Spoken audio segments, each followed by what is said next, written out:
Baik, Assalamualaikum warahmatullahi wabarakatuh.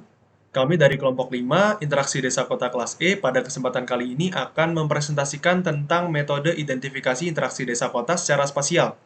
Anggota kelompok kami terdiri dari Dava Andrea Fauzi, Farel Putra Zikra Afkari, Muhammad Mufarij, dan Raihan Novel Pratama. Baik, untuk yang pertama ada pola keruangan dan bentuk interaksi desa dan kota. Untuk interaksi desa dan kota sendiri bergantung dan dipengaruhi oleh jarak suatu wilayah terhadap pusat kota. Dan di sini juga sudah ada zona interaksi di mana terdapat 6 zona yang diklasifikasikan berdasarkan jaraknya dengan pusat kota. Jadi untuk zona pertama yaitu city atau pusat kota, kemudian yang kedua ada suburban atau daerah dekat pusat kota, kemudian yang ketiga yaitu suburban fringe atau daerah yang melingkari suburban, di mana daerah ini merupakan daerah peralihan desa dan kota. Kemudian yang keempat ada urban fringe atau batas luar kota yang masih memiliki karakteristik perkotaan. Kemudian yang kelima ada rural urban fringe atau daerah di antara kota dan desa. Dan yang terakhir ada rural atau wilayah yang masih banyak berhubungan dengan aktivitas sektor-sektor primer seperti pertanian.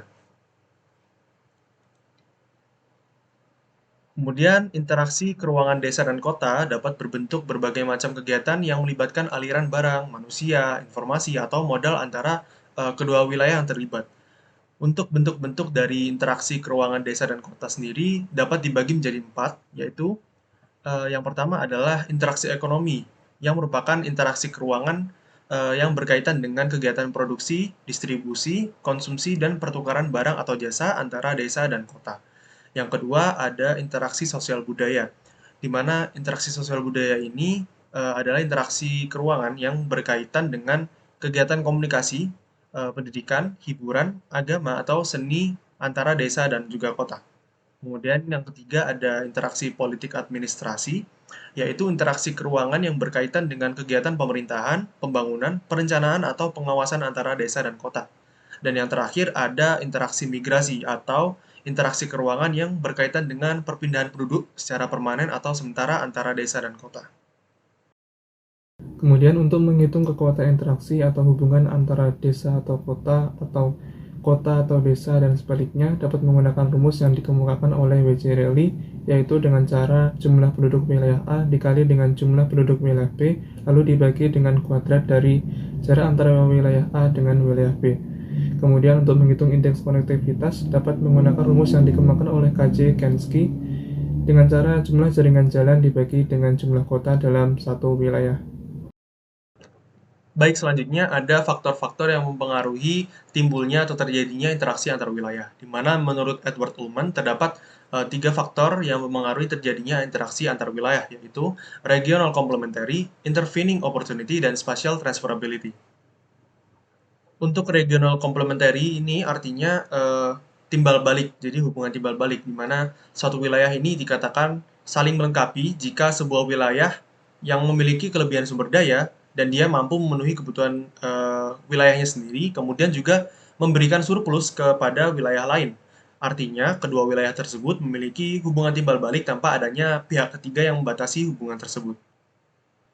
Kemudian untuk intervening opportunity atau kesempatan berintervensi yang memiliki arti bahwa kedua wilayah mempunyai kesempatan berhubungan timbal balik dan juga bisa diartikan sebagai adanya kesempatan suatu wilayah untuk memenuhi kebutuhan wilayah lain karena adanya hal atau kejadian yang menghambat interaksi antara wilayah wilayah tersebut. Untuk hambatan-hambatan tersebut dapat berupa bencana alam, kemudian ketersediaan barang atau potensi sumber daya lain di wilayah tersebut.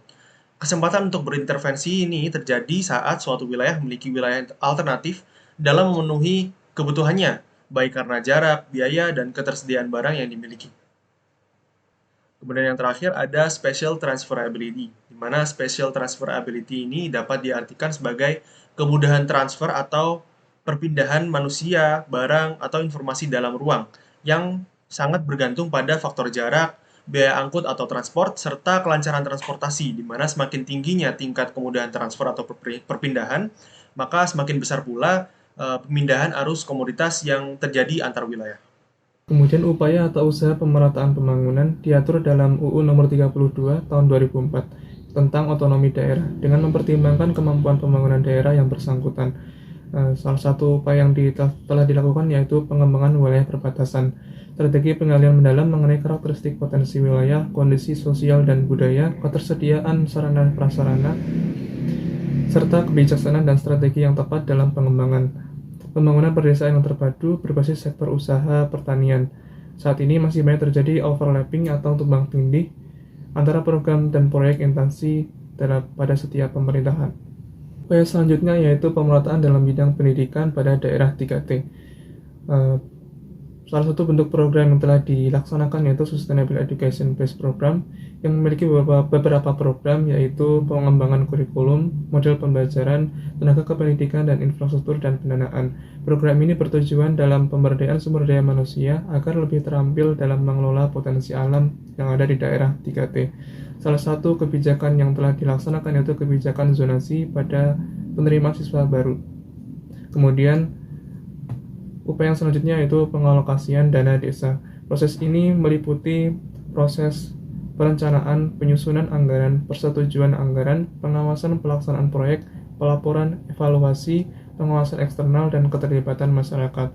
Dalam pelaksanaannya, perlu mengutamakan sifat transparansi, adil, dan partisipatif, sehingga manfaatnya dapat dirasakan langsung oleh masyarakat sesuai kebutuhannya.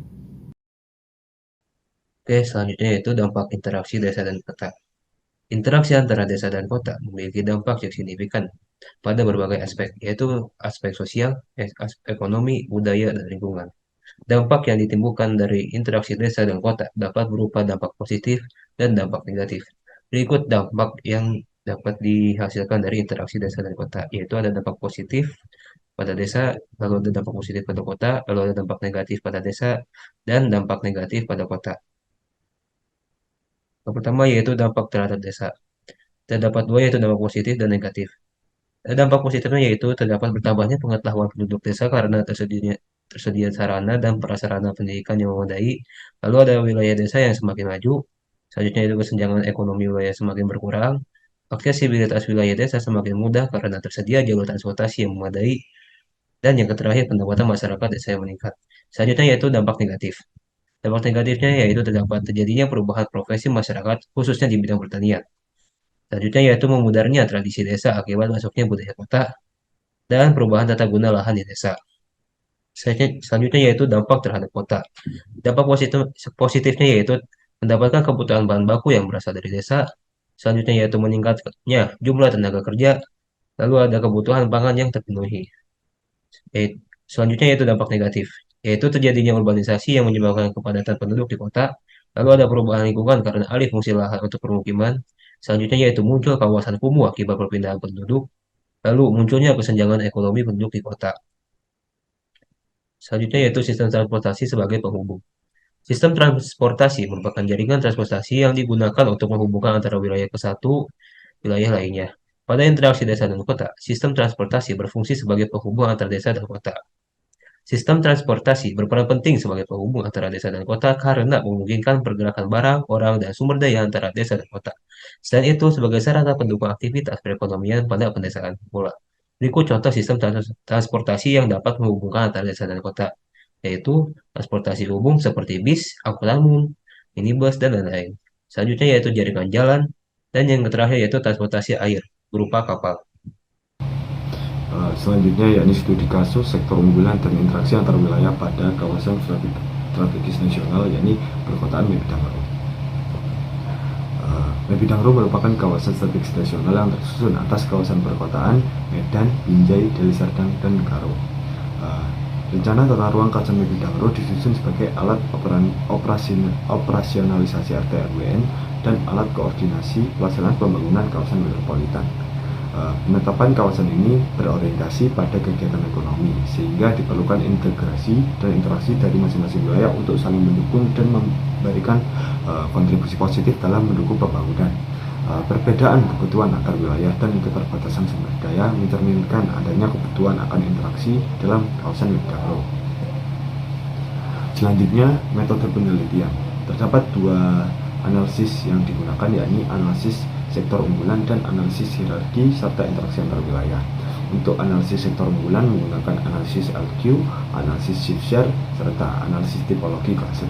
Sedangkan untuk analisis hierarki serta interaksi antar wilayah menggunakan analisis skalogram dan indeks sentralitas serta analisis model gravitasi.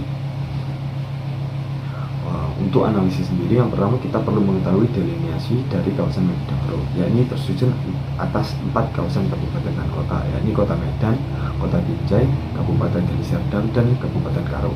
Untuk rencana pola ruang sendiri, yang pertama pada bagian tengah dan utara kawasan Medan Road difokuskan kepada kawasan intensitas perkotaan, sedangkan pada bagian selatan dikhususkan untuk kawasan perkebunan serta kawasan konservasi.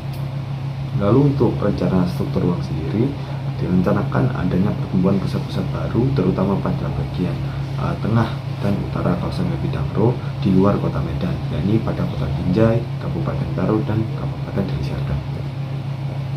Untuk hasil analisis sendiri, yang pertama, sektor unggulan kawasan Medan Road pada kota Medan dengan kepadatan tinggi dan topografi yang landai cenderung unggul pada sektor energi, air bersih, pengangkutan, dan komunikasi, diakibatkan oleh besarnya pangsa pasar serta basis pelayanan publik berupa jasa yang berhasil tumbuh dengan baik dan terpusat.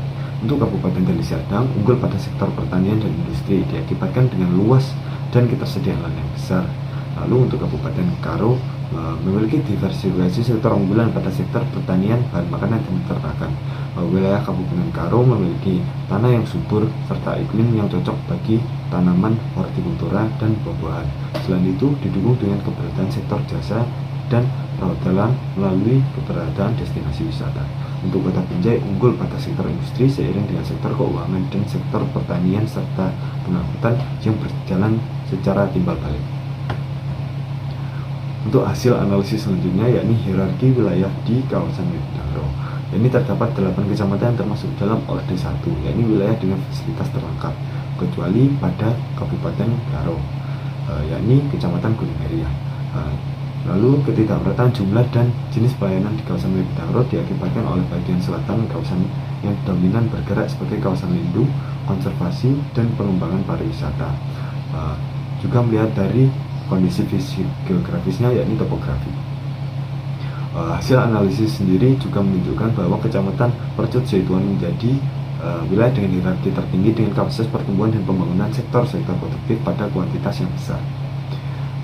Interaksi antar wilayah di kawasan Medan Road, yang pertama, angka gravitasi tertinggi terdapat di Kecamatan Percut Zaituan yang didasari oleh 2 faktor, yakni jumlah penduduk terbesar, yakni 405.404 jiwa, dan lokasi yang strategis sekaligus menjadi wilayah bermukim penduduk kota Medan bagian timur yang tidak tertampung. Lalu untuk angka gravitasi terendah berada pada Kecamatan Gunung Meriah dan diakibatkan oleh faktor yang sama, yakni jumlah penduduk dan jarak antar wilayah yang jauh dari pusat pertumbuhan kawasan. Wilayah dengan interaksi yang tinggi terdapat di wilayah tengah kawasan. Namun perlu diketahui bahwa hal tersebut dipengaruhi oleh 2 faktor yang telah disebutkan, yakni luas dan jarak wilayah serta jumlah penduduk. Maka di sini dapat disimpulkan bahwa sektor unggulan pada wilayah Medan Road terbagi atas wilayah dengan sektor yang mendominasi dan wilayah dengan sektor yang terdiversifikasi. Lalu kesimpulan yang kedua, ini Kecamatan Percut Zaituan sebagai wilayah dengan hierarki dan interaksi wilayah tertinggi, berlawanan dengan keadaan pada Kecamatan Gunung Meriah dengan interaksi dan hierarki terendah. Berikut merupakan daftar pustaka yang digunakan dalam menyusun materi pada presentasi ini. Terima kasih atas perhatian dan waktunya. Atas kurang lebihnya kami mohon maaf. Assalamualaikum warahmatullahi wabarakatuh.